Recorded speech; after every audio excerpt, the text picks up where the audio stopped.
You probably ate something today without thinking about it.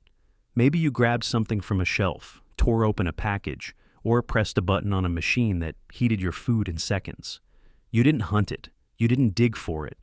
You didn't even think about where it came from. But for the vast majority of human history, getting food wasn't a convenience. It was the entire day. What ancient humans actually ate in a single day is one of the most misunderstood stories in all of science. And once you understand it, the way you look at your next meal will never be quite the same. Let's start with the morning. Your ancestor didn't wake up and make breakfast. There was no breakfast, not in any structured sense. Food wasn't scheduled. It was opportunistic. When something edible appeared, you ate it. When it didn't, you didn't. Evolutionary biologist Hermann Ponzer, who has spent years studying modern hunter-gatherer groups like the Hadza of Tanzania, found something remarkable. These are people living today the way your ancestors lived for tens of thousands of years. And the first thing they do in the morning isn't eat. It's move. They walk, they scan, they look. The search for food consumed most of the day. Not the eating, the searching. A typical Hadza man might walk between 6 and 9 miles in a single day. A typical woman, 4 to 6, they weren't going to work. They weren't exercising. They were finding food. Every step had a purpose. And what they found along the way determined whether that day would end in fullness or hunger. So, what were they actually eating? The answer depends on the season, the location, and the luck of the day.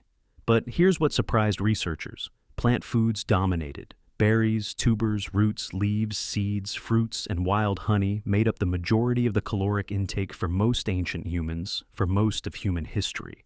Meat was present, but it wasn't the centerpiece your culture may have led you to believe.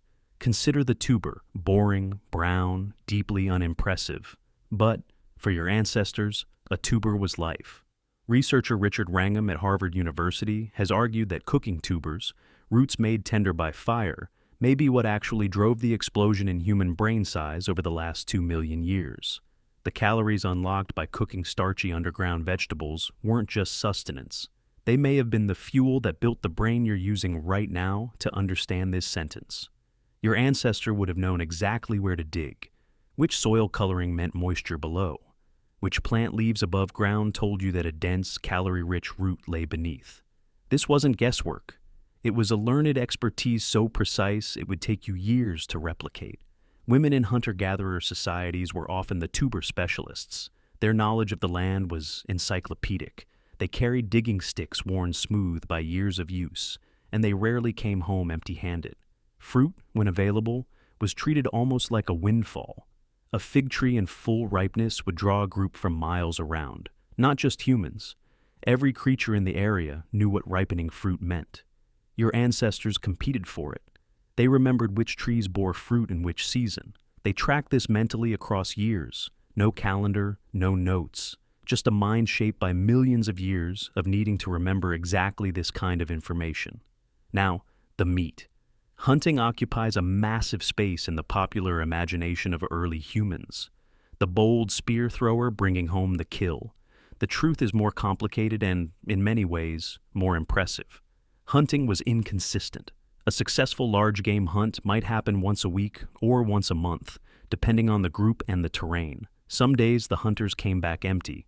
On those days, the plant foods the gatherers brought back weren't a side dish. They were survival.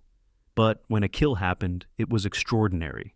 Every part of the animal was used. The organs were eaten first. The liver, the heart, the kidneys. These weren't scraps. They were the highest concentrations of nutrients in the body, and your ancestors knew it instinctively. The brain of the animal was prized. The marrow inside the bones was cracked out with stones and eaten. Nothing was wasted. A large animal could sustain a group of 20 to 30 people for several days. And the fat. Fat was arguably the most sought-after macronutrient your ancestor knew, not because they understood macronutrients, because their body craved it. Caloric density in a world where calories were uncertain was the most valuable thing you could put in your body.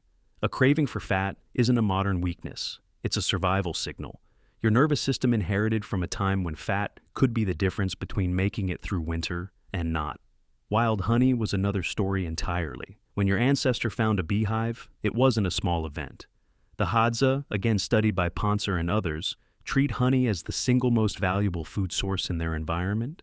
They'll endure stings, climb dangerous heights, use fire to smoke out bees, all for the chance to consume something so calorie-dense it almost has no parallel in the wild plant world.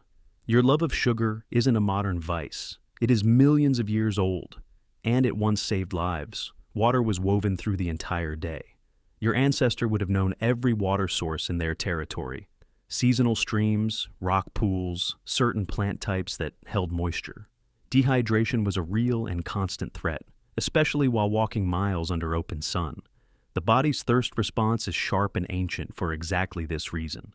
As the day wound down, and if the foraging had gone well, the group would gather, around fire if they had it. This is where something interesting happened. Food was rarely eaten alone. Sharing was not a social nicety. It was a survival strategy, and possibly the foundation of human social life, as we understand it. Anthropologist Kim Sterelny has written extensively on how food sharing created obligations, alliances, and the earliest forms of social trust. You fed me today. I will remember, and I will feed you when the turn comes. The last thing your ancestor ate before sleeping was probably whatever remained from the day. There was no distinction between breakfast, lunch, and dinner. There was just food, and the long, uncertain hours between finding it. Tonight, when you open your refrigerator and stare at your options, your body is still running that ancient program, the craving for sweetness, the pull toward fat, the satisfaction of a meal that feels substantial. These are not modern indulgences. They are the echoes of a body built to survive days where getting enough to eat required everything you had. You didn't grab something from a shelf. You just used a shortcut your ancestors spent 1,000,000 years earning for you. Thank you for watching to the end. Comment "Feast" if you made it this far. Please like, comment, and subscribe if you liked the video. Click here or here for more videos.